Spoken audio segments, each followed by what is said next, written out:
બોટાદના સારંગપુર ખાતે બીએપીએસ સ્વામિનારાયણ મંદિર દ્વારા પરમ પૂજ્ય મહંત સ્વામી મહારાજના સાનિધ્યમાં પુષ્પદોલોત્સવ ભવ્યતાથી ઉજવાયો।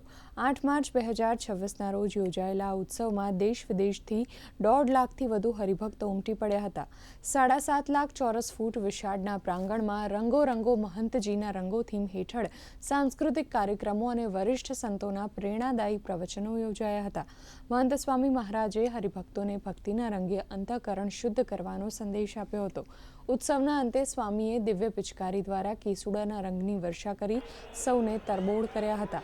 5000 સ્વયંસેવકોની મહેનતથી આ શિસ્તબદ્ધ આયોજન સફળ રહ્યું હતું। એમાં લગભગ 5000 સ્વયંસેવકોએ અહીંયા બહુ જહેમત ઉઠાવીને આ ઉત્સવને સફળ બનાવવા માટે બહુ જ પ્રયત્ન કર્યા હતા।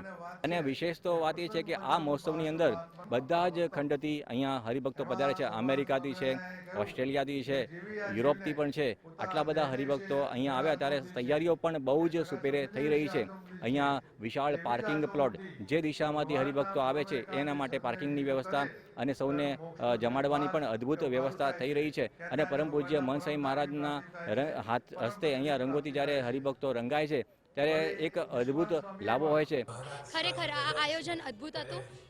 આવ્યા ત્યારે તાપ ઘણો હતો, પણ એ તાપે એવી પ્રતીતિ થઈ કે સત્પુરુષ અંતરના સ્વભાવ વાળી અને એમના રંગે અમને રંગી દેવાના છે। તાપ ને બધું અહીંયા આવ્યા ત્યારથી બધું જોઈ રહ્યા છે, પણ જ્યારે સ્વામી આ બિરાજમાન થયા અને એનું જે મેનેજમેન્ટ ને બધું જોયું ને તો એ બધું જ એની સામે આ તાપ તડકો બધો સમી ગયો કે સ્વામીના દર્શનથી। અને મેનેજમેન્ટ જો તો ત્યાંથી તમે આવો ને કશે એવું જ નથી થતું કે તમને કશું બીમાર થયા કે કંઈ બી હોય, એ બધી સુવિધા ને બધું મળે છે। જગતના બધા જ રંગ અને બધી જ જગતની ગંધ જીવનમાંથી નીકળી જાય એવો આપણને અહીં અનુભવ થાય છે। એટલે ખાલી બહારનો રંગ નથી, અંતરનો રંગ છે। અને ગમે તેટલી પરિસ્થિતિ ખરાબ હોય, મુશ્કેલીઓ હોય, પ્રશ્નો હોય, દ્વિધાઓ હોય, સ્ટ્રેસ એન્ઝાયટી હોય, એ બધામાં પણ અતિશય આનંદનો અનુભવ, અંદરથી આનંદનો જે અનુભવ થાય એ રંગવાના અનુભવના કારણે અહીંયા આવ્યા અને એવો અનુભવ અત્યારે રંગાવાથી થયો।